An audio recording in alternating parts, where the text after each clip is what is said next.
اللہ نے حضرت محمد صلی اللہ علیہ وسلم کو تمام کائنات کے لیے آخری نبی اور ہادی بنا کر مبعوث کیا تاکہ تمام مخلوقات تک پیغام حق پہنچایا جا سکے۔ تمام انبیاء اکرام سے اللہ نے وحی کے ذریعہ کلام کیا۔ نزول وحی ایک مخصوص اور غیر معمولی کیفیت ہوتی ہے جس کا ادراک عام انسان نہیں کر سکتے۔ یہ عظیم منزلت پر فائز نبیوں سے رابطہ کا ایک خاص طریقہ الہی تھا۔ وحی کے معنی کلام اور خطاب کرنے کے ہوتے ہیں، یعنی اللہ کا اپنے نبیوں کی طرف نازل فرمانا۔ نزول وحی کی صورت میں اللہ اپنے پیغمبروں سے براہ راست کلام فرماتا ہے یا کسی خاص فرشتے کو فرستادہ بنا کر بھیجتا ہے۔ لہٰذا گزشتہ نبیوں کی طرح اللہ نے امام الانبیاء حضرت محمد صلی اللہ علیہ وسلم کی طرف پہلی وحی کا آغاز کیا اور انہیں عظیم کام کے لیے منتخب کیا۔ رسول اللہ صلی اللہ علیہ وسلم پر وحی کا آغاز سچی خوابوں سے ہوا۔ جو خواب آپ رات کو دیکھتے اس کی تعبیر صبح کے اجالے کی مانند سامنے آ جاتی۔ جب آپ صلی اللہ علیہ وسلم 40 برس کے ہوئے تو دنیا سے دل اوب گیا اور آپ مکہ کے پہاڑوں میں گوشہ نشی ہو گئے۔ وہاں آپ خلوت میں کئی راتیں عبادت میں گزارتے، پھر توشہ لینے گھر آتے اور واپس ان غاروں میں چلے جاتے۔ ماہ رمضان کی ایک رات جب آپ غار ہرا میں ذکر و فکر میں مشغول تھے تو آپ پر پہلی وحی کی ابتدا ہوئی۔ حضرت جبرائیل علیہ السلام آپ صلی اللہ علیہ وسلم کے پاس حاضر ہوئے اور کہنے لگے کہ اے محمد پڑھو۔ آپ فرماتے ہیں کہ میں نے کہا کہ میں پڑھنا نہیں جانتا۔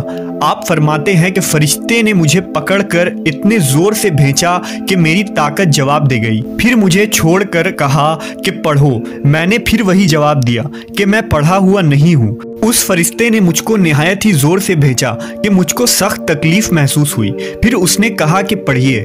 میں نے کہا کہ میں پڑھا ہوا نہیں ہوں۔ فرشتے نے تیسری بار مجھ کو پکڑا اور تیسری مرتبہ پھر مجھ کو بھینچا، پھر مجھے چھوڑ دیا اور کہنے لگا کہ پڑھیے اپنے رب کے نام کی مدد سے جس نے پیدا کیا اور انسان کو خون کی پھٹکی سے بنایا، پڑھیے اور آپ کا رب بہت ہی مہربانیاں کرنے والا ہے۔ بس یہی آیتیں آپ جبرائیل علیہ السلام سے سن کر اس حال میں غار ہرا سے واپس ہوئے کہ آپ کا دل اس انوکھے واقعے سے کانپ رہا تھا۔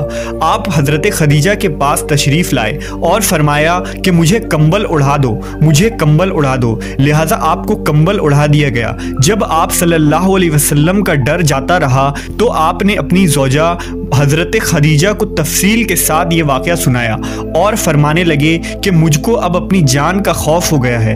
آپ کی اہلیہ حضرت خدیجہ نے آپ کی ڈھارس بندھائی اور کہا کہ آپ کا خیال صحیح نہیں ہے، اللہ کی قسم آپ کو اللہ کبھی رسوا نہیں کرے گا۔ آپ تو اخلاق فاضلہ کے مالک ہیں، آپ تو کنبہ پرور ہیں، بے کسوں کا بوجھ اپنے سر پر رکھ لیتے ہیں، مفلسوں کے لیے آپ کماتے ہیں اور مہمان نوازی میں آپ بے مثال ہیں اور مشکل وقت میں آپ امر حق کا ساتھ دیتے ہیں۔